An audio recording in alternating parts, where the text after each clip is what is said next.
कि मैं वक्ता नहीं हूँ।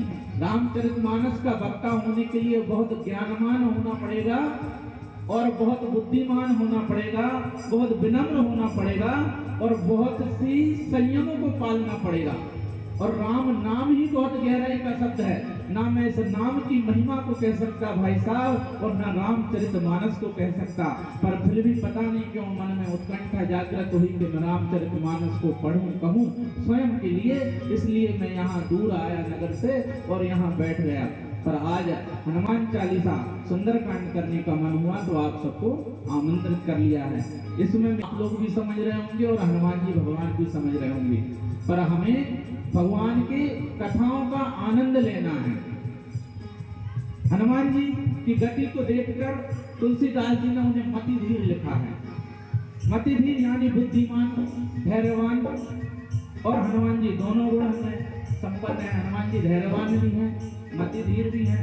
आपने देखा हनुमान जी सक्रिय हैं, सक्रियता के साथ आगे बढ़े, सजग भी हैं, अपने कार्य के लिए सजग हैं। सक्रियता और सजगता के साथ हमारे साथ एक गुण और होना चाहिए, तब हम जीवन में सफल होंगे। और सुंदरकांड में हनुमान जी का वह गुण कौन सा है? सक्षम होना। हनुमान जी सक्षम है। लंका में प्रवेश से पहले हमें सक्षम होना पड़ेगा। हनुमान जी सक्षम है। कैसे सक्षम है? छोटा रूप बनाने में, बड़ा रूप बनाने में, है कि नहीं है?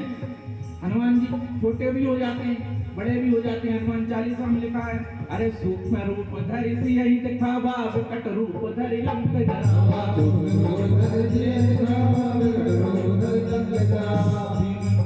असुर सहारे, रामचंद्र जी के काज सवारे। छोटे भी हो सकते हैं और बड़े भी हो सकते हैं, पर वे जानते हैं कि छोटा कहाँ होना है और बड़ा कहाँ होना है। सीता मैया के सामने गए तो छोटे बन के गए, राक्षसों के सामने गए तो बड़े बन के गए।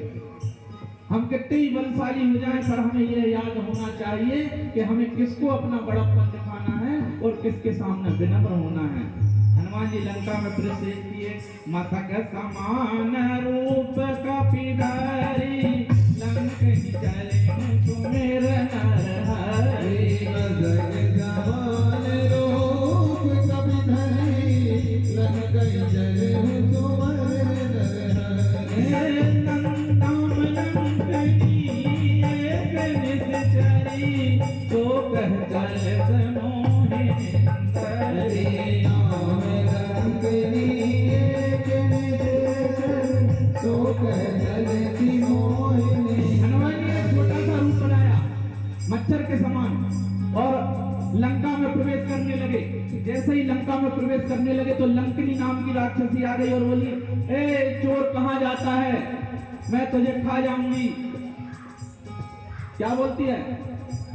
जाने हूँ नहीं परम सट मोरा, मोरे हार जहाँ लगी चोरा।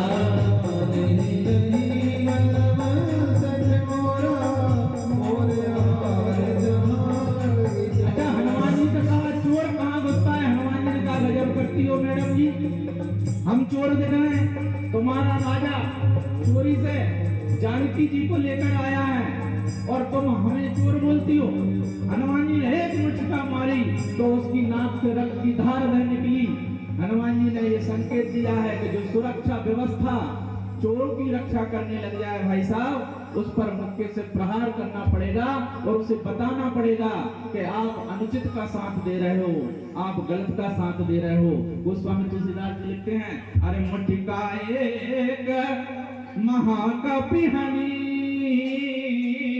और रुद्र बमक धरणी धनमणि। हनुमान जी ने एक मुष्टिका मारी तो रक्त की धार लग गई और जाने ही नहीं मरम सट मोरा, मोरे हार जहाँ लगी चोरा। जाने ही नहीं मरम सट मोरा, मोरे हार जहाँ लगी चोरा। मुठिका एक महाकपि हनी, रुद्र बमक धरणी धनमणि।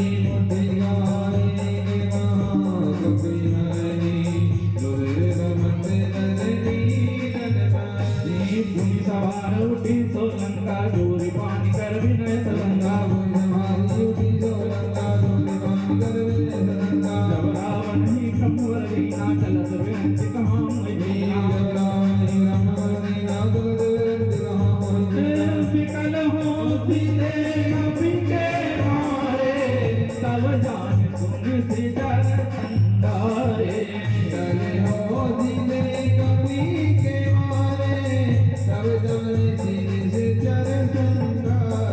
तात मोरे अति पुण्य बहुता देखे नैन राम कर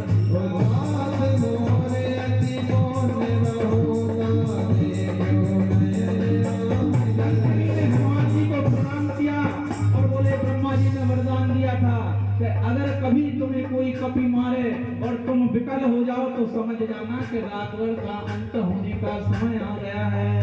इसलिए हनुमान जी अब आप लंका में प्रवेश कीजिए और क्या बोलते हैं ए तात स्वर्ग अपवर्ग सुख डरियत लायक रंग फूलन ताहि सकल मिली जो सुख लव सत्संग। यहाँ पर बहुत अच्छी चौपाई है, हम सनातनी को याद करनी चाहिए। क्या है एक प्रवासी नगर की जे सब ताजा तेरा